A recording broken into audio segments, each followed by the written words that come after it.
ভূতের ঘাটের মাঝি। রাত ছিল ঘন অন্ধকার। নদীর ওপরে কুয়াশা এতই ঘন যে হাত বাড়ালেও হাত দেখা যাচ্ছিল না। গ্রামের মানুষগুলো বহু আগেই ঘরে ঢুকে দরজা বন্ধ করে দিয়েছে, কারণ রাত 12টার পর এই ঘাটে কেউ আসে না। সবাই জানে ভূতের ঘাটে মাঝে মাঝে নৌকা ভাসতে দেখা যায়, কিন্তু মাঝিকে দেখা যায় না, কিংবা দেখা গেলেও সেটা মানুষ নয়। সেদিন রাতে শহর থেকে ফিরছিল সোহান। কাজের জন্য দেরি হয়ে গিয়েছিল। গ্রামের পথ ধরে অনেক ঘুরে যেতে হবে, তাই সে ভাবল বরং নদী পার হয়ে শর্টকাটে চলে যায়। ঘাটে পৌঁছনোর পর দেখল অদ্ভুতভাবে একটাই নৌকা বাঁধা আছে, আর নৌকার ওপর বসে আছে একজন বৃদ্ধ মাঝি। মাথায় সাদা গামছা, লম্বা দাড়ি, আর চোখ দুটো যেন অস্বাভাবিকভাবে গভীর। সোহান ডাক দিল, মাঝি ভাই, নদীটা পার করে দেবেন? বৃদ্ধ মাঝি ধীরে মাথা তুলল। গলা এত কর্কশ যে মনে হচ্ছিল বহুদিন ধরে কথা বলেনি। চল, ওঠো, অনেক রাত হয়েছে। সোহানের ভেতরে হালকা অস্বস্তি হলেও সে নৌকায় উঠে বসল। নৌকা ছাড়তেই নদীর পানি অদ্ভুতভাবে ঠান্ডা হয়ে উঠল।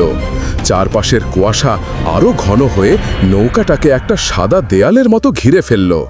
হঠাৎ মাঝি ধীরে ধীরে বলে উঠল, এ পথে কেউ আসে না আর।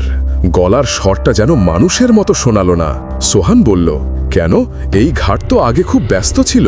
মাঝি হাসল। সেই হাসি মানুষের নয়, ফাঁকা, শুষ্ক, হাড় ছলছল করা শব্দের মতো। এই ঘাটে যাদের নৌকায় উঠেছে কেউ ফেরে নাই। সোহান অবাক হয়ে বলল, আপনি কি বলছেন? আপনি তো মাঝি, আপনি পার করেন না? মাঝি এবার ধীরে দাঁড়ালো। কুয়াশার মধ্যে তার শরীরটা অদ্ভুতভাবে লম্বা হয়ে যাচ্ছে।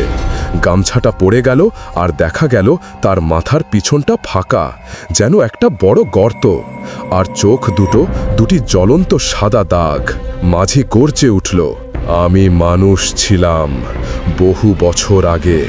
এখন আমি এই ঘাটের ধার নেওয়া প্রাণ খাই।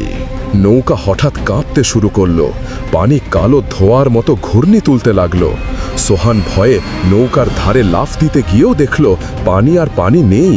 নিচে যেন অসংখ্য হাত উঠে তাকে টেনে নিতে চাইছে। মাঝি এগিয়ে এসে হাত বাড়াল, এসো, নদী পার করব, একবারের জন্য, জীবন থেকে মৃত্যুর পারে। সোহান মরিয়া হয়ে চোখ বন্ধ করল এবং এক ঝটকায় পিছনের দিকে লাফ দিল। হঠাৎ তার কানে ভেসে এলো শাঁ শাঁ শব্দ, যেন ঝড়। চোখ খুলে দেখল সে নদীর ঘাটেই পড়ে আছে, ঘাম ভিজে পুরো শরীর, চারিদিকে নিস্তব্ধতা। কিন্তু একটা জিনিস দেখে তার রক্ত হিম হয়ে গেল। ঘাটের ঠিক নিচে পানির কাছে ভাসছে একটা পুরনো কাঠের চিরুনির মতো জিনিস। সোহান ভালো করে দেখে বুঝল ওটা মাঝির গামছা, আর নদীর দিক থেকে ভেসে এলো সেই কর্কশ গলা, এই রাতেই আবার দেখা হবে। সোহান বাঁধ ভেঙে দৌড়ে পালালো। পরদিন গ্রামবাসী দেখল ঘাটের পাশে লেখা, ভূতের ঘাট, রাত 12টার পর নৌকা নেই, মাঝি নেই, আর যদি কাউকে দেখো সে মানুষ নয়।